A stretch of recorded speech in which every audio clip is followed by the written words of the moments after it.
നമുക്ക് രേവതിയുടെ സച്ചിയുടെ വരാൻ പോകുന്ന ദിവസങ്ങളെ നല്ലൊരു കഥ കേട്ടാലോ? വീഡിയോ ഇഷ്ടപ്പെടുവാണെങ്കിൽ ഒന്ന് ലൈക്ക് ചെയ്ത് ഹൈപ്പ് ചെയ്യാൻ മറക്കരുതേ. അതോടൊപ്പം തന്നെ ആദ്യമായി കാണുന്നവരാണെങ്കിൽ സബ്സ്ക്രൈബ് ചെയ്യാനും മറക്കരുത് കേട്ടോ. അങ്ങനെ ഒടുവില് മധുസൂദനും മഹിമയൊക്കെ വന്നു കഴിഞ്ഞപ്പോ വർഷയ്ക്ക് സന്തോഷമായിരുന്നു അവരെ കണ്ടു കഴിഞ്ഞപ്പോ.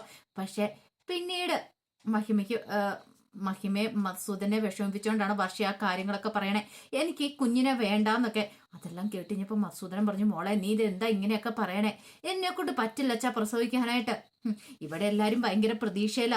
മഹിമ മധുസൂദനൊക്കെ മാക്സിമം പറഞ്ഞു നോക്കി. പക്ഷേ വർഷ എതിർത്ത് നിൽക്കുവാണ്. അതെ, ഇനി കുഞ്ഞിന്റെ പേരും പറഞ്ഞ് നിങ്ങൾ എന്നെ കാണാനായിട്ട് ഇവിടേക്ക് വരേണ്ട കാര്യമില്ല. എനിക്ക് ഈ കുഞ്ഞിനെ വേണ്ടാന്നൊക്കെ പറഞ്ഞു കഴിഞ്ഞപ്പോഴത്തേനും മഹിമ പറഞ്ഞു, മോളെ ഞങ്ങൾ എത്രമാത്രം ആഗ്രഹിക്കുന്നുണ്ടെന്നറിയാവോ? നിന്റെ ഒരു കുഞ്ഞിനെ കൊഞ്ചിക്കാനായിട്ട് ആണായിട്ടും പെണ്ണായിട്ടും ഞങ്ങൾക്ക് നീ ഒരാളല്ലേ ഉള്ളൂ. അമ്മ കാര്യമൊക്കെ കാര്യം, പക്ഷെ എനിക്കിഷ്ടമില്ല എന്ന് പറഞ്ഞില്ലേ എന്നൊക്കെ പറഞ്ഞുകൊണ്ട് വർഷ ഇരുന്ന് കരയുമ്പത്തേന് ശ്രീകാന്ത് അങ്ങോട്ട് കയറി വന്നു. പിന്നീട് ശ്രീകാന്ത് മധുസൂദനോട് കാര്യങ്ങളൊക്കെ പറയുന്നുണ്ട്. മധുസൂദനൻ ശ്രീകാന്തിനെ സമാധാനിപ്പിക്കുക. സാരമില്ല, പോട്ടെ, ഒന്നല്ലേ ഉള്ളെന്ന് കരുതിയിട്ട് ഞങ്ങൾ കുറെ അധികം കൊഞ്ചിച്ച അവളെ വളർത്തിക്കൊണ്ട് വന്നേ. അതിന്റെ ദോഷമാണിത്.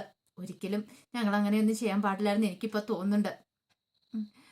അവളുടെ മനസ്സിന് വല്ലാത്തൊരു പേടിയുണ്ട് ആ ഒരു കാര്യത്തിൽ. എന്ത് ചെയ്യണമെന്ന് അറിയത്തില്ല. വേണമെങ്കിൽ നമുക്ക് ഒരു ഡോക്ടറെ കൊണ്ട് കാണിക്കാന്നൊക്കെ പറഞ്ഞു. അത് കേട്ടപ്പോൾ ശ്രീകാന്ത് പറഞ്ഞു, വേണ്ട, എന്താണെങ്കിലും അവളുടെ മനസ്സിനെ മാറ്റിയെടുക്കാൻ പറ്റുമെന്ന് ഞങ്ങൾ നോക്കട്ടെ.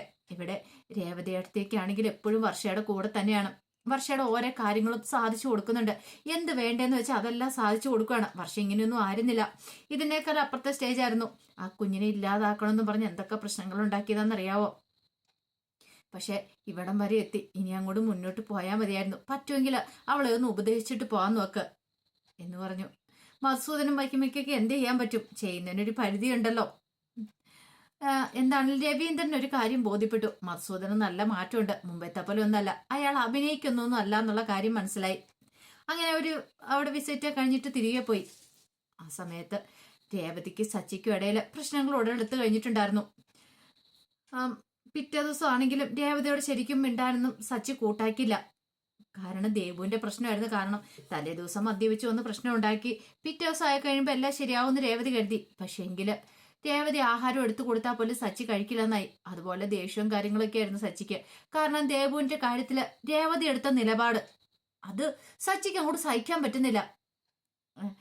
രേവതി ദേവുവിന് വേണ്ടി നല്ലതിന് വേണ്ടിയിട്ടാ അരുണുമായിട്ടുള്ള ബന്ധം അവർ തമ്മിൽ കല്യാണം കഴിക്കട്ടെ എന്ന് പറഞ്ഞ്. പക്ഷെ സച്ചിക്ക് ഇഷ്ടമില്ല. രേവതി അങ്ങനെ പറയാൻ പാടില്ലായിരുന്നു. അവളെ പറഞ്ഞ് തിരുത്തണം. അങ്ങനെയാണ് ചെയ്യേണ്ടേ. അതിന് പകരം അവളെ സപ്പോർട്ട് ചെയ്യുകയെന്നും പറഞ്ഞുകൊണ്ടാണ് തനിക്കെതിരായിട്ട്, അതായത് ഭർത്താവ് എതിർത്ത് നിൽക്കുമ്പോൾ ഭാര്യ അതിനെ പിന്താങ്ങുന്നു. അത് ശരിയായിട്ടുള്ള സ്വഭാവമല്ല. അതാണ് സച്ചിക്ക് ഇഷ്ടപ്പെടാത്തെ. പക്ഷെ രേവതി അങ്ങനെ വിട്ടുകൊടുക്കാൻ ഉദ്ദേശിച്ചിട്ടുണ്ടായിരുന്നില്ല. എന്ത് തന്നെ സംഭവിച്ചാലും ശരി, തന്റെ അനുജത്തി അവൾക്ക് ഒരു പോറൽ പോലും ഏക്കാൻ പാടില്ല. അവളുടെ മനസ്സ് സന്തോഷത്തോടെ ഇരിക്കണം. അത് മാത്രമായിരുന്നു രേവതിയുടെ ചിന്ത. അങ്ങനെ പതിവ് പോലെ തന്നെ ലക്ഷ്മിയമ്മ പൂവൊക്കെ കൊടുത്തിട്ട് വീട്ടിലേക്ക് വരുവാണ്. ശരത്തുണ്ടായിരുന്നു. രണ്ടുപേരും കൂടെ വന്നു കഴിഞ്ഞപ്പോഴാണ് ആ കാഴ്ച കാണുന്നത്. ദേവ് മുറി ബോധമില്ലാതെ കിടക്കുന്നു. അപ്പം ദേവ് കുറച്ചു ദിവസമായിട്ട് ഫുഡും കാര്യങ്ങളൊന്നും നേരെ ചൊവ്വെ കഴിക്കുന്നൊന്നും ഉണ്ടായിരുന്നില്ല. ദേവുനാണ് ഫുഡ് കഴിക്കാൻ പറഞ്ഞിട്ടുണ്ടെങ്കിൽ ഇപ്പൊ വേണ്ട പിന്നെ കഴിച്ചോളാം എന്നൊക്കെ പറയും. അപ്പൊ അവര് രാവിലെ പോകുകയും ചെയ്യുമല്ലോ. പക്ഷെ ദേവ് ഫുഡ് പോലും കഴിക്കുന്നുണ്ടായിരുന്നില്ല. ദേവിന് അത്രയ്ക്ക് വിഷമമായിരുന്നു. അരുണിനെ നഷ്ടപ്പെടുമോ എന്നൊരു ചിന്ത ദേവുനെ വല്ലാതെയാക്കി മാറ്റിയിട്ടുണ്ടായിരുന്നു. അങ്ങനെ പ്രഷറൊക്കെ താന്ന് ദേവ് ബോധം കിട്ടുപോയതാണ്. അങ്ങനെ വന്ന് ലക്ഷ്മി അമ്മയെ ശരത്ത് നോക്കിക്കഴിഞ്ഞപ്പോൾ ബോധമില്ലാതെ കിടക്കണ ദേവുവിനെ കണ്ടേ. എന്ത് ചെയ്യണമെന്ന് അറിയത്തില്ല. പെട്ടെന്ന് തന്നെ ശരത്ത് ഒരു ഓട്ടോറിക്ഷ വിളിക്കുകയാണ്. അങ്ങനെ ഓട്ടോറിക്ഷ കയറ്റി ദേവുവിനെ അവരെടുത്ത് ഹോസ്പിറ്റലിലേക്ക് കൊണ്ടുപോവാണ്. ആ സമയത്ത് അരുണിന് ചെക്കിംഗ് ഡ്യൂട്ടി ആയിരുന്നു. അങ്ങനെ വഴി വാഹനങ്ങളൊക്കെ ചെക്ക് ചെയ്തുകൊണ്ടിരിക്കുന്ന സമയത്താണ് ഒരു ഓട്ടോറിക്ഷയിലൂടെ പാസ് ചെയ്ത് പോകുന്നുണ്ട്. പെട്ടെന്ന് അരുൺ ഇങ്ങനെ കൈ കാണിച്ച് കഴിയുമ്പോൾ നോക്കിക്കഴിഞ്ഞപ്പം നിർത്താതെ പെട്ടെന്ന് ഓട്ടോറിക്ഷ ഓണടിച്ച് പോവാണ്. അപ്പോഴാണ് ആ കാഴ്ച കാണുന്നത്. അതിനകത്ത് ദേവുവിനെ കിടത്തിയിരിക്കുന്നത്. ഇത് ദേവുവിന്റെ അമ്മ സഹോദരനല്ലേ? ദേവുവിന് ഇത് എന്തു പറ്റി? ദേവുന്നും വിളിച്ചോണ്ട് പറയാ പോയെങ്കിൽ അപ്പത്തേനും ഓട്ടോ പോയിട്ടുണ്ടായിരുന്നു. പിന്നാലെ തന്നെ അവനും പാഞ്ഞു പോവാണ്. അപ്പത്തേനും അവരവിടെ ഓട്ടോറിക്ഷ കൂടെ എത്തിക്കഴിഞ്ഞപ്പോഴത്തേനും ബൈക്കിന് അവൻ അവിടെ ചെല്ലുകയും ചെയ്ത് അരുണ്. അങ്ങനെ പെട്ടെന്ന് തന്നെ ഒബ്സർവേഷൻ റൂമിലേക്ക് മാറ്റി. ഡോക്ടർ പരിശോധന എല്ലാം കഴിഞ്ഞിട്ട് കുറച്ച് മെഡിസിനും കാര്യങ്ങളൊക്കെ എഴുതുവാണ്. ആ സമയത്ത് ശരത്തിനൊക്കെ എന്ത് ചെയ്യണം എന്നറിയത്തില്ല. എല്ലാത്തിനും സഹായിക്കാനായിട്ട് അരുണ ഉണ്ടായിരുന്നേ. പിന്നീട് അരുണാണ് മെഡിസിനൊക്കെ വാങ്ങിക്കാനായിട്ട് പോകുന്നത്. ഇങ്ങോട്ടുമ്പോൾ ഞാൻ വാങ്ങിച്ചോണ്ട് വരാമെന്ന് പറഞ്ഞുകൊണ്ട് അരുൺ മെഡിസിനൊക്കെ വാങ്ങിക്കാൻ പോയി. വല്ലാത്തൊരു പ്രതിസന്ധിയിലായി പോയിട്ടുണ്ടായിരുന്നു. ശരത്ത് ലക്ഷ്മിയമ്മയൊക്കെ എന്ത് ചെയ്യാൻ പറ്റുമെന്ന് പോലും അറിയത്തില്ലാത്തൊരവസ്ഥ. ശരത്ത് ലക്ഷ്മിയമ്മയോട് പറഞ്ഞു, ഞാൻ അപ്പോഴേ പറഞ്ഞല്ലേ അമ്മേ വേണ്ടാന്ന്. കാരണം ദേവുവിന് അത്രയേറെ ഇഷ്ടമാണ് അരുണേട്ടനെ. അപ്പൊ പിന്നെ ആ ബന്ധം നടത്തി കൊടുക്കുന്നതല്ലേ നല്ലത്. ലക്ഷ്മി അമ്മയ്ക്കും തോന്നി അതാ നല്ലതെന്ന്. കാരണം ഇങ്ങനെ തൻ്റെ മോൾക്ക് എന്തെങ്കിലും സംഭവിച്ചു പോയിട്ടുണ്ടെങ്കിൽ പിന്നെ താൻ ജീവനോടെ ഇരുന്നിട്ട് കാര്യമില്ല എന്നൊരു ചിന്തയായിരുന്നു. ആ സമയത്ത് ശരത്ത് പിന്നീട് സച്ചിയെ രേവതിയെ വിളിച്ചു പറയുന്നുണ്ട് ദേവുവിനെ ഇങ്ങനെ ഹോസ്പിറ്റലിൽ അഡ്മിറ്റ് ആക്കി എന്നുള്ള കാര്യം. ഇത് കേട്ട് കഴിഞ്ഞപ്പോഴത്തേനും രേവതിക്ക് സഹിച്ചില്ല. കാരണം രേവതിക്ക് മനസ്സിലായി എന്തോ കാര്യമായിട്ട് പ്രശ്നം ഉണ്ടായിട്ടുണ്ടെന്ന്. ഒന്നാമത്തെ കാര്യം അവൾ നല്ല ടയേർഡായിരുന്നു. ആ കാര്യം ഇടയ്ക്ക് ലക്ഷ്മിയമ്മ വിളിച്ച് പറയുന്നുണ്ടായിരുന്നു. രണ്ടുപേരും കൂടെ വന്നു കഴിഞ്ഞപ്പോഴത്തേനും ലക്ഷ്മിയമ്മ ഇരുന്ന് കരയുവാണ്. ആ കരച്ചിൽ കണ്ടപ്പോൾ രേവതിക്ക് സച്ചില്ല. രേവതി പറഞ്ഞു, അമ്മയെ പ്രശ്നമൊന്നുമില്ല, അമ്മ പേടിക്കേണ്ട കാര്യമൊന്നുമില്ല, ഞങ്ങൾ ഡോക്ടറെ ഒന്ന് കയറി കാണാമെന്ന് പറഞ്ഞു. മോളെ ഞാനാണോ ഇതിൻ്റെ അവസ്ഥയ്ക്ക് കാരണം എനിക്ക് നല്ല ഭയമുണ്ട്. പാവം എൻ്റെ മോള് കിടക്കുന്ന കടപ്പ് കണ്ടില്ല എന്നൊക്കെ പറഞ്ഞു. ഞങ്ങൾ വീട്ടിൽ വന്നു കഴിഞ്ഞപ്പോഴാണ് കാണുന്നേ അവൾ നേരമ്മയുടെ ആഹാരമൊന്നും കഴിക്കുന്നുണ്ടായിരുന്നില്ല എന്ന് പറഞ്ഞു. അപ്പോഴേക്കും സച്ചി പറഞ്ഞു, അമ്മയൊന്ന് പേടിക്കാതിരിക്കാൻ പറഞ്ഞു.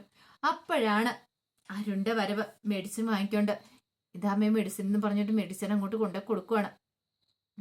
ഒരു നിമിഷം ഞെട്ടിപ്പോയി സച്ചി ഇത്രയ്ക്ക് പ്രതീക്ഷിച്ചിട്ടുണ്ടായിരുന്നില്ല. സച്ചി അരുണിന്റെ നേർക്ക് തിരിഞ്ഞു. രേവതിക്കും ആകെപ്പാടെ ടെൻഷനായിപ്പോയി. ദൈവമേ, സച്ചേട്ടന് അരുണിനെ കണ്ണെടുത്ത കാണത്തില്ല, ഇനി എന്തൊക്കെയാ സംഭവിക്കണമെന്ന് അറിയത്തില്ല. പെട്ടെന്ന് തന്നെ സച്ചി അരുണിന്റെ നേർക്ക് തിരിഞ്ഞു. നീ എന്താടാ ഇവിടെയെന്ന് ചോദിച്ചു. അത് കേട്ട് കഴിഞ്ഞപ്പോഴത്തേനും അരുൺ പറഞ്ഞു, അത് പിന്നെ എനിക്ക് വരേണ്ട കടമയുള്ളതുകൊണ്ട് വന്നു. അല്ല, എല്ലാത്തിനും കാരണം നീ ഒറ്റ ഒരുത്തനാന്ന് സച്ചി പറഞ്ഞു. ഞാനല്ല, നിങ്ങളാ കാരണം എന്ന് പറഞ്ഞു. അവള് പറഞ്ഞല്ലേ നീ ഇഷ്ടമാന്ന്. നേരത്തെ ഈ ബന്ധം നടക്കില്ല എന്ന് പറഞ്ഞ് വാശി പിടിച്ച നിങ്ങൾ ഒറ്റ ഒരുത്തനാ. അല്ലായിരുന്നെങ്കിൽ എന്റെ ദേവുവിന്റെ കല്യാണം നടന്നേനെന്നൊക്കെ പറഞ്ഞു. അങ്ങനെ ഒടുവിൽ ഒന്നും രണ്ടും പറഞ്ഞ് അങ്ങോട്ടും ഇങ്ങോട്ടും വഴക്കായി. രണ്ടുപേരും കയ്യാങ്കളി എത്തി കാര്യങ്ങൾ. അപ്പോഴേക്കും രേവതി ലക്ഷ്മിയമ്മയൊക്കെ കയറി ഇടപെടുവാണ്. രേവതി പറഞ്ഞു, സച്ചേട്ടാ ദൈവത്തെ ഒരു പ്രശ്നം ഉണ്ടാക്കരുത്, ഇതൊരു ഹോസ്പിറ്റലാണ്, അറിയാലോ. അത് മാത്രമല്ല, ദേവു ഇങ്ങനെ കിടക്കണ സമയത്ത് ദേവുവിന്റെ അവസ്ഥയും കൂടെ ചിന്തിക്കുക. അവൾക്ക് ബോധം വീണ് കഴിഞ്ഞിട്ടുണ്ടെങ്കിൽ ഒരു പക്ഷെ ഇതും കൂടെ കണ്ടു കഴിഞ്ഞാൽ അവളുടെ അവസ്ഥ എന്തായിരിക്കും. പിന്നീട് അരുണിനോട് പറഞ്ഞു, അരുണെ പ്ലീസ് ദൈവത്തെ ഓർത്ത് പ്രശ്നം ഉണ്ടാക്കലെന്ന് പറഞ്ഞു. പക്ഷെ അരുൺ പറഞ്ഞു, എന്റെ ദേവുവിന് എന്തെങ്കിലും സംഭവിച്ചിട്ടുണ്ടോ നിന്നെ ഞാൻ വെറുതെ വിടലടാന്ന് പറഞ്ഞ് സച്ചിയെ വെല്ലുവിളിക്കുകയാണ്. വെല്ലുവിളികളെല്ലാം നടത്തിയിട്ടാണ് അരുൺ പോകുന്നത്. സച്ചിക്കും ഭയങ്കര ദേഷ്യമായിരുന്നു. ഒടുവില് ലക്ഷ്മിയമ്മ സച്ചിയോട് പറഞ്ഞു, മോനെ നീ ഒരു പ്രശ്നത്തിനൊന്നും പോവരുത് എന്നൊക്കെ പറഞ്ഞു. സച്ചിക്ക് ഭയങ്കര ദേഷ്യം. സച്ചി അങ്ങോട്ട് ഇറങ്ങിപ്പോയി. ഒടുവില് അവർ രണ്ടുപേരും കൂടെ പോയി കഴിഞ്ഞപ്പോഴത്തേനും രേവതി സങ്കടത്തോടെ ഇരുന്ന് കരയുന്ന കണ്ടപ്പം ലക്ഷ്മിയമ്മയ്ക്ക് ഭയങ്കര വിഷമായി. ആ സമയത്ത് രേവതി പറഞ്ഞു, അമ്മ വിഷമിക്കൊന്നും വേണ്ട, ദേവുവിനൊന്നും സംഭവിക്കാനൊന്നും പോകുന്നില്ല. അത് മാത്രമല്ല, ഇനി ആരൊക്കെ എതിർത്തെന്ന് പറഞ്ഞാലും ഉറപ്പായിട്ടും ദേവുവിന്റെ വരന്റെ വിവാഹം നടത്തണം അമ്മേ. അവളുടെ ആഗ്രഹം സാധിച്ചു കൊടുക്കണം. ശരത്ത് പറഞ്ഞു, എന്റെ ആഗ്രഹം അത് തന്നെ ചേച്ചി. പാവം അവള് എത്രമാത്രം വേദന സഹിക്കുന്നുണ്ടായിരിക്കും. അവളുടെ മനസ്സിന്റെ വേദന. ഇന്ന് വരെ നമ്മളോട് ഇങ്ങനത്തെ കാര്യങ്ങളൊന്നും ആവശ്യപ്പെട്ടിട്ടില്ല, ഒന്നും മേടിച്ചു കൊടുക്കണമെന്നൊന്നും പറഞ്ഞിട്ടില്ല. ആദ്യമായിട്ടാണ് ഇങ്ങനെ ഒരു ഇഷ്ടമെന്ന് പറയണത്. അത്രയേറെ അവൾ ഇഷ്ടപ്പെടുന്നുണ്ട്. അപ്പോഴേക്കും രേവതി പറഞ്ഞു, അതെ അരുൺ നല്ലവനാണ്, എനിക്കത് തോന്നുന്നുണ്ട്. അവർക്കിടയിൽ ഒരു തെറ്റിദ്ധാരണ ഉള്ളതുകൊണ്ടാണ് സച്ചേണ്ണും അരുണും നമ്മൾ ഈ പ്രശ്നങ്ങളൊക്കെ ഉണ്ടായേക്കണേന്ന് പറഞ്ഞു. കുറച്ച് കഴിഞ്ഞപ്പോഴത്തേനും ദേവിന് ബോധം വീണു. കുറച്ച് കഴിഞ്ഞ് ഡോക്ടറെ വിളിച്ചിട്ട് പറഞ്ഞു, അതെ മെഡിസിനും കാര്യങ്ങളൊക്കെ കൃത്യസമയത്ത് തന്നെ കൊടുക്കണം, പിന്നെ ഫുഡൊന്നും കഴിക്കാത്തതിൻ്റെ പ്രശ്നങ്ങളായിരുന്നു പറഞ്ഞു. അങ്ങനെ ഒടുവിൽ കുറെ സമയം കഴിഞ്ഞ് കഴിഞ്ഞപ്പോഴത്തേനും വീട്ടിലേക്ക് പറഞ്ഞു വിട്ടു. രേവതി പോയിട്ടുണ്ടായിരുന്നു കൊണ്ടുവിടാനായിട്ട്. അങ്ങനെ കൊണ്ടാക്കിയിട്ട് വീട്ടിലേക്ക് വന്നു. വീട്ടിലേക്ക് വന്നു കഴിഞ്ഞപ്പോഴത്തേനും സച്ചി ഭ്രാന്ത് പിടിച്ച പോലെ ഇരിക്കുന്നുണ്ട്. രേവതി സച്ചിയെ പോയി കണ്ട് കാര്യം പറഞ്ഞു. സച്ചിയേട്ടാ ഇനിയിപ്പോൾ സച്ചിയാണ് എതിർത്താലും ശരി ഇല്ലെങ്കിലും ശരി ദേവുവിന്റെ അരുണിന്റെ വിവാഹം നടത്തണം, അത് നടത്തിയേ മതിയാവുള്ളൂ എന്ന് പറഞ്ഞു. പക്ഷെ സച്ചി സമ്മതിക്കില്ലെന്ന്. അങ്ങനെ കൂടിയുള്ള വെല്ലുവിളിയും കാര്യങ്ങളൊക്കെ നടത്തുവാണ്. എന്താണെങ്കിലും ദേവുവിന്റെ അരുണിന്റെ വിവാഹം നടക്കുക തന്നെ ചെയ്യും. സച്ചി വെല്ലുവിളികൾ നടത്തിയിട്ട് കാര്യമൊന്നുമില്ല. കാരണം സച്ചിക്ക് ഒരു തെറ്റിദ്ധാരണയുണ്ട്, അവൻ കൊള്ളരുതാത്തവനാണ്. ആ ഒരു തെറ്റിദ്ധാരണയുടെ പുറത്ത് അത് വെച്ചാണ് സച്ചി ഒരാളെ ജഡ്ജ് ചെയ്തുകൊണ്ടിരിക്കണേ. അത് പക്ഷെ രേവതിക്ക് മനസ്സിലായ കാര്യമാണ്. എന്താണെങ്കിലും ഇവിടെ രേവതിയാണ് ജയിക്കത്തുള്ളൂ. അപ്പൊ അതിന്റെ കഥകളൊക്കെ നമ്മൾ കാണാൻ പോകുന്നത്. ആ വിശേഷങ്ങൾക്കായി നമുക്ക് എല്ലാവർക്കും കാത്തിരിക്കാട്ടോ. ഒരിക്കൽ കൂടി എല്ലാവർക്കും ശുഭരാത്രി നേർന്നുകൊണ്ട് നിർത്തുന്നു.